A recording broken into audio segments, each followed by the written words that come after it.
بسم الله الرحمن الرحيم. عن أبي هريرة رضي الله عنه قال قال رسول الله صلى الله عليه وسلم قال الله تعالى أعدت لعبادي الصالحين ما لا عين رأت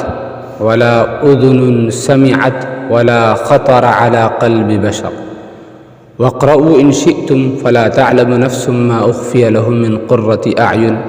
جزاء بما كانوا يعملون. حضرت ابو ہریرہ رضی اللہ عنہ سے مروی ہے، فرماتے ہیں کہ رسول اللہ صلی اللہ علیہ وسلم نے ارشاد فرمایا کہ اللہ تعالیٰ فرماتا ہے کہ میں نے اپنے نیک بندوں کے لیے وہ کچھ تیار کر رکھا ہے جو نہ تو کسی آنکھ نے دیکھا، نہ کسی کان نے سنا، اور نہ کسی انسان کے دل میں اس کا خیال گزرا ہوگا۔ اللہ تعالیٰ کا یہ ارشاد نقل فرمانے کے بعد حضور اقدس صلی اللہ علیہ وسلم نے اہل مجلس صحابہ کرام رضی اللہ عنہم سے یہ بھی فرمایا کہ اگر تم لوگ چاہو تو اس موقع پر قرآن مجید کی یہ آیت پڑھ لو۔ اس کا مطلب بھی یہی ہے، اس آیت کا ترجمہ یہ ہے کہ کسی کو بھی ان چیزوں کا علم نہیں ہے جو ان کی آنکھوں کو ٹھنڈی کرنے والی چیزیں ان سے پوشیدہ رکھی گئی ہیں۔ اس قسم کی حدیث جس میں حضور اقدس صلی اللہ علیہ وسلم اللہ تعالیٰ کی طرف سے منسوب فرما کر کوئی بات نقل فرمائیں، حدیث قدسی کہلاتی ہے۔ اسی قسم کی ایک حدیث ہے کہ اللہ تعالیٰ نے فرمایا ہے کہ میں نے اپنے نیک بندوں کے لیے وہ کچھ مہیا کر رکھا ہے جو نہ تو آنکھوں نے دیکھا ہے، نہ کانوں نے سنا ہے، نہ کسی انسان کے دل میں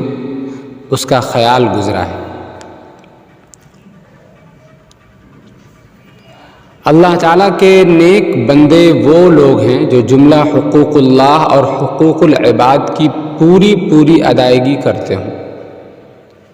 اس لیے اس طبقے میں تمام صالحین داخل ہیں جو نیک عمل کرنے والے ہیں، خواہ وہ انبیاء و رسل ہوں یا اولیاء و شہداء ہوں۔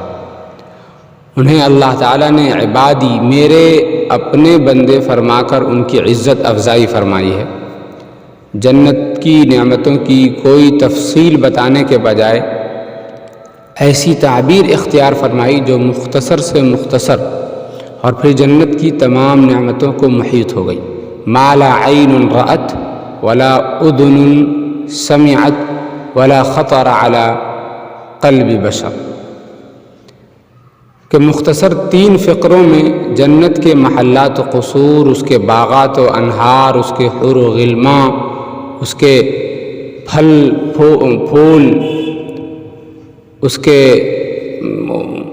معقولات و مشروبات جس کو کھایا جائے اور جسے پیا جائے، وہاں کے لباس و پوشاک، اس کے سامان آسائش و آرائش، سبھی چیزیں تو ایک لفظ ماں کے عموم کی وجہ سے ان 3 فقروں میں سمٹ کر آ گئی۔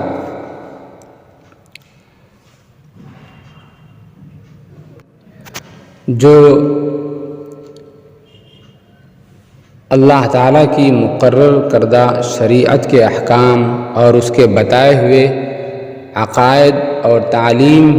کی ہوئی عبادات و اخلاق اور آداب پر عمل کرتے ہیں، وہی لوگ صلاح کی صفت سے آراستہ ہوتے ہیں، اس سے متصف ہوتے ہیں، جن کے لیے حضرت یوسف علیہ السلام نے اللہ تعالیٰ سے یوں دعا فرمائی، وَأَلْحِقْنِي بِالصَّالِحِينَ، اے اللہ مجھے نیکوکاروں کے ساتھ شامل کر دیجیے۔ اور حضرت سلیمان علیہ السلام نے یوں دعا فرمائی، وَأَدْخِلْنِي بِرَحْمَتِكَ فِي عِبَادِكَ الصَّالِحِينَ، کہ اللہ اپنی رحمت سے مجھ کو اپنے نیک بندوں میں داخل فرما دیجیے۔ دعا ہے کہ اللہ تعالی ہمیں بھی اپنے نیک بندوں میں شامل فرمائے اور اپنے ان خاص بندوں کے زمرے میں داخل فرمائے جن کے لیے اس نے جنت اور اس کی نعمتوں کو آراستہ کیا۔ والسلام علیکم ورحمۃ اللہ وبرکاتہ۔